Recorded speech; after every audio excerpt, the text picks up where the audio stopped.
कहानी शुरू होती है मंगल ग्रह पर, जहां नासा की एरिस 3 टीम रिसर्च पर निकली है। 6 वैज्ञानिक वहां लाल मिट्टी, चट्टानों और मौसम का डेटा कलेक्ट कर रहे होते हैं। सब कुछ एकदम नॉर्मल चल रहा होता है, लेकिन तभी अचानक एक जोरदार सैंड स्टॉर्म यानी धूल भरा तूफान उठता है। ये तूफान इतना तेज होता है कि मिशन डायरेक्टर को इमरजेंसी में आदेश देना पड़ता है कि मिशन कैंसिल करो, सब लोग तुरंत मॉड्यूल में वापस आओ। फिर सारे एस्ट्रोनॉट अपने अपने गियर में वापस भागते हैं और उसी दौरान एक बहुत बड़ा एंटीना तूफान की रफ्तार में उड़कर मार्क वाटनी को टक्कर मारता है और वह दूर जाकर गिरता है। उसकी टीम को लगता है कि वह मर चुका है। कमांडर लुइस अपनी पूरी कोशिश करती है उसे ढूंढने की, लेकिन तूफान इतना तेज था कि अगर वो ज्यादा देर रुकते तो उन सबकी भी जान खतरे में पड़ जाती। और फाइनली दिल पर पत्थर रखकर टीम उसे वहीं छोड़कर मंगल ग्रह से निकल जाते हैं। और यहीं से कहानी एक अलग मोड़ लेती है, क्योंकि कुछ घंटों के बाद मार्क वाटनी की आंखें खुलती है। उसके सूट में एंटीना घुसा होता है, लेकिन सूट ने ब्लीडिंग रोक दी थी। वो तकलीफ में है लेकिन जिंदा है।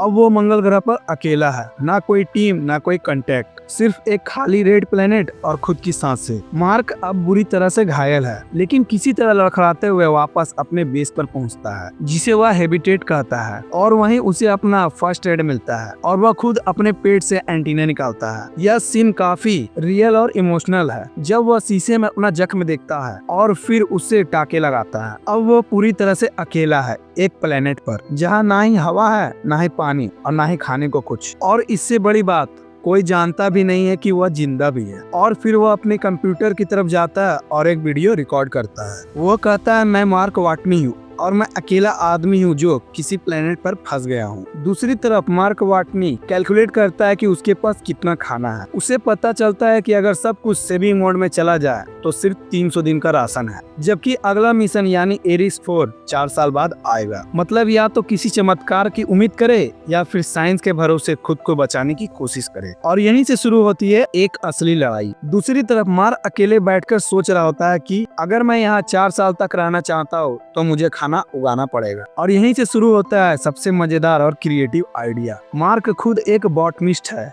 यानी प्लांट साइंस एक्सपर्ट। वो सबसे पहले बेस यूनिट में मौजूद मिट्टी को इकट्ठा करता है, लेकिन मंगल की मिट्टी में कोई न्यूट्रिएंट नहीं होता, ना ही उसमें कोई बैक्टीरिया होती है। तो फिर वो करता है सबसे बड़ा जुगाड़। वो अपने क्रू मेंबर का बचा हुआ मल इकट्ठा करता है और उसे कंपोस्ट की तरह यूज करता है। हाँ, आप लोगों ने सही सुना, वो शौच को खाद बना रहा है। अब उसे चाहिए बीज, और बीज कहाँ से मिलते हैं? थैंक्स गिविंग के लिए जो आलू भेजे गए थे, उनके कुछ कच्चे आलू बचा लिए थे, उसी को काट कर बीज की तरह मिट्टी में लगाता है। लेकिन मिट्टी और खाद के बाद चाहिए होता है पानी। अब मंगल पर तो पानी है नहीं, तो वो खुद बनाता है हाइड्रोजन और ऑक्सीजन के केमिकल रिएक्शन से। यह प्रोसेस बेहद रिस्की होता है, क्योंकि थोड़ी सी गलती पर धमाका हो सकता है। और सच में ऐसा होता भी है। एक छोटा सा धमाका होता है जिससे उसके बाल भी जल जाते हैं, लेकिन फिर भी वो हार नहीं मानता। वो हर दिन लॉग रिकॉर्ड करता है, मिट्टी पलटता है, पानी छिड़कता है, और कुछ ही हफ्तों में मिट्टी में छोटे छोटे पौधे निकलने लगते हैं। अब मंगल धीरे धीरे लाल ग्रह से हरा होने लगा था। और अब मार्क कहता है, अब वो मंगल ग्रह पर अकेला आदमी नहीं है, बल्कि पहला इंसान है जिसने किसी और ग्रह पर खेती की है। मार्क अब मंगल पर खेती कर रहा है,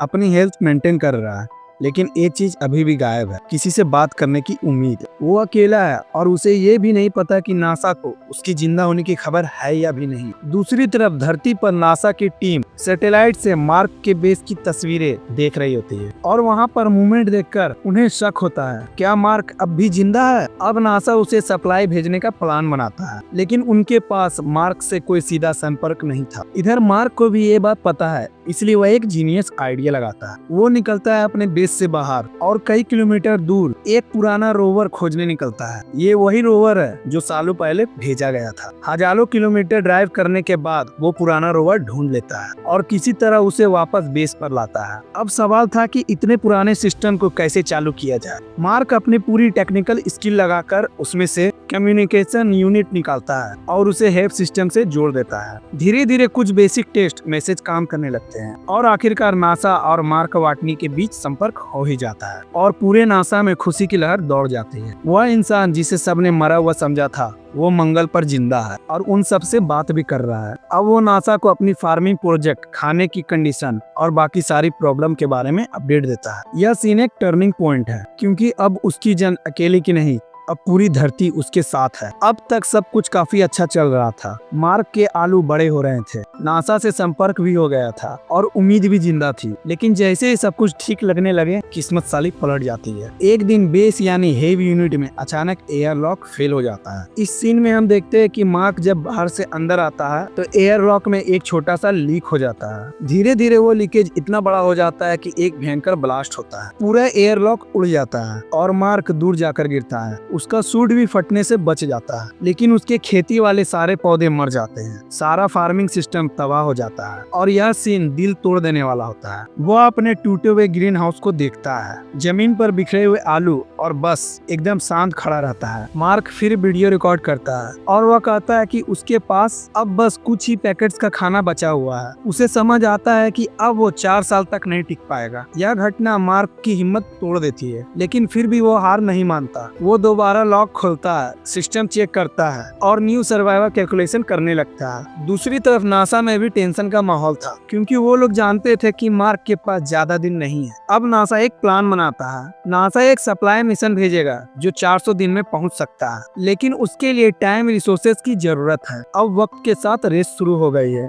कौन पहले पहुंचेगा, मौत या मदद। दूसरी तरफ अब जब फार्म तबाह हो चुका है और मार्क के पास खाने की सीमित स्टॉक है, तब नासा को जल्द से जल्द उसे सप्लाई भेजनी ही होगी। इधर नासा के डायरेक्टर टेडी, मिशन लीडर मिन्सेट और रिच प्लेनेट एक इमरजेंसी प्लान बनाते हैं, जिसमें एक नया रोबोटिक रॉकेट सप्लाई लेकर मंगल ग्रह पर जाएगा। पर यह मिशन बहुत जल्दी में बनता है और जब यह रॉकेट लॉन्च होता है तो वह रॉकेट मिड एयर में फट जाता है। पूरा मिशन फेल हो जाता है और अब सबको लगने लगा था कि मार्क को शायद बचाया नहीं जा सकता। लेकिन तभी एक नया मोड़ आता है। चीन की स्पेस एजेंसी की एंट्री होती है। वे लोग अपने पास एक सीक्रेट प्रोजेक्ट पे काम कर रहे होते हैं, एक ऐसा पावरफुल बूस्टर जो भारी वजन को स्पेस में भेज सकता है। और जब उन्हें पता चलता है कि नासा मुश्किल में है तो चीन इंसानियत के नाते मदद की हाथ बढ़ाता है। अब नासा और CNSA मिलकर ज्वाइंट मिशन का प्लान करते हैं, जिसमें चीनी बूस्टर से एक नया सप्लाई कैप्सूल भेजा जाएगा ताकि मार्क जिंदा रह सके। लेकिन तभी एक और आइडिया आता है। नासा की एरिस 3 क्रू जो अभी भी धरती की तरफ लौट रही है, उन्हें वापस मंगल की ओर मोड़ दिया जाए तो वह खुद मार्क को बचा सकते हैं। ये प्लान बहुत ही रिस्की था, क्योंकि इसमें क्रू को 500 और दिन स्पेस में रहना होगा, ज्यादा फ्यूल लगेगा और वापसी और भी खतरे भरी होगी। नासा के बॉस पहले इस फैसले से हिचकिचाते हैं, लेकिन फिर एरिस 3 की टीम को जब ये आइडिया पता चलता है तो वो खुद फैसले लेते हैं कि हम वापस जाएंगे। अब तक नासा के पास 2 ऑप्शन थे, या तो मार्क को अकेले मंगल पर सप्लाई भेजते रहे, या फिर एरिस 3 की टीम जो अभी भी धरती के रास्ते में है उसे मंगल की ओर वापस मोड़ा जाए। पर ऐसा करना रूल ब्रेकिंग है, रिस्क हाई है और इसमें नासा की मंजूरी भी जरूरी है। और नासा के हेड टेडी इस मिशन को मना कर देते हैं, क्योंकि ये बेहद खतरनाक है और टीम की जान भी जा सकती है। लेकिन तभी आता है एक बड़ा टर्निंग पॉइंट। नासा का फ्लाइट डायरेक्टर मिच हैंसन, जो टीम के इमोशनल को समझता है, वह चोरी छिपे यह प्लान एरिस 3 की टीम को भेज देता है। जब स्पेस में फ्लाइट कैप्टन लुइस और उनकी टीम को पता चलता है कि वापस जा सकते हैं, तो वह सब एक साथ फैसला लेते हैं कि हम वापस जाएंगे। उनके पास बस कुछ ही मिनट होते हैं और वह रिच के प्लान को एक्सिक्यूट करने के लिए स्पेसशिप को मैन्युअली में डाल देते हैं। यानी जैसे ही स्पेसशिप धरती के पास से गुजरती है, वो उसकी ग्रेविटी यूज करके दिशा बदल लेते हैं और सीधा वापस मार्स की तरफ उड़ जाते हैं। दूसरी तरफ नासा की स्क्रीन पर जब फ्लाइट डायरेक्टर देखता है कि टीम ने अपनी मर्जी से स्पेसशिप घुमा दी है, तो एक पल के लिए वहाँ एक सन्नाटा छा जाता है। लेकिन फिर पूरा कंट्रोल रूम खड़ा होकर तालियां बजाने लगता है, क्योंकि वह जानते हैं कि यह एक सिर्फ रेस्क्यू मिशन नहीं, ये एक दोस्त और इंसानियत की मिसाल है। अब प्लान साफ है। मार्क को मंगल की सतह से एरिस 4 लॉन्च स्टेशन तक खुद पहुंचना होगा और उसकी टीम उसे स्पेस में कैच करेगी। और अब पूरा प्लान तैयार है।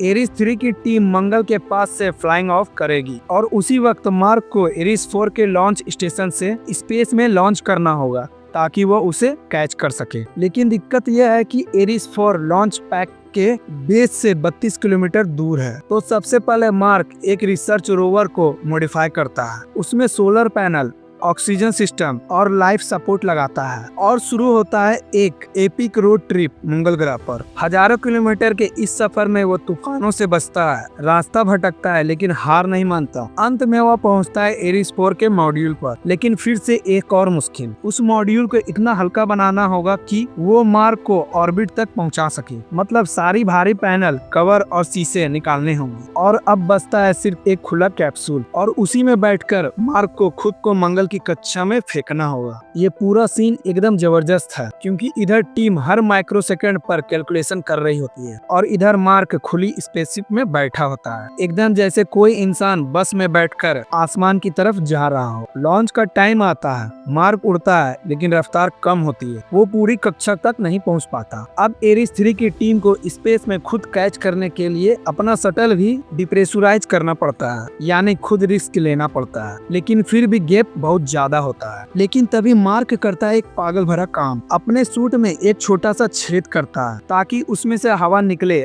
और वह खुद को जेट की तरफ स्पेस में उड़ाए। मतलब एक आदमी अपने सूट से स्पेस में उड़ रहा है और फिर एक पल ऐसा आता है जहां एरिस 3 की कैप्टन लुइस उसे स्पेस में हाथ से पकड़ लेती है। मार्क को आखिरकार स्पेस में एरिस 3 की टीम ने कैच कर ही लिया था। मार्क थका हुआ है, कमजोर है लेकिन जिंदा है और पूरे क्रू की आंखों में आंसू है क्योंकि ये एक मिशन नहीं था, यह एक दोस्त को वापस लाने की लड़ाई थी और उन्होंने यह लड़ाई जीत ली। अब टीम मंगल की कक्षा से रवाना होती है और एक लंबे सफर के बाद धरती पर वापस लौट जाती है। दूसरी तरफ हम देखते हैं मार्क को, जो धरती पर एक स्पेस ट्रेनिंग सेंटर में नए एस्ट्रोनॉट्स को ट्रेनिंग दे रहा है और वह अपने सर्वाइवल की स्टोरी भी सुना रहा है। उसका चेहरा एकदम शांत है, उसकी आंखों में वो सब कुछ है जो उसने मंगल पर झेला था। वो कहता है, मुझे नहीं पता था कि मैं जिंदा वापस आ भी पाऊंगा या नहीं, लेकिन मैंने कभी हार नहीं मानी। मैंने प्रॉब्लम को देखा, उस पर काम किया और फिर अगली प्रॉब्लम पर भी काम किया।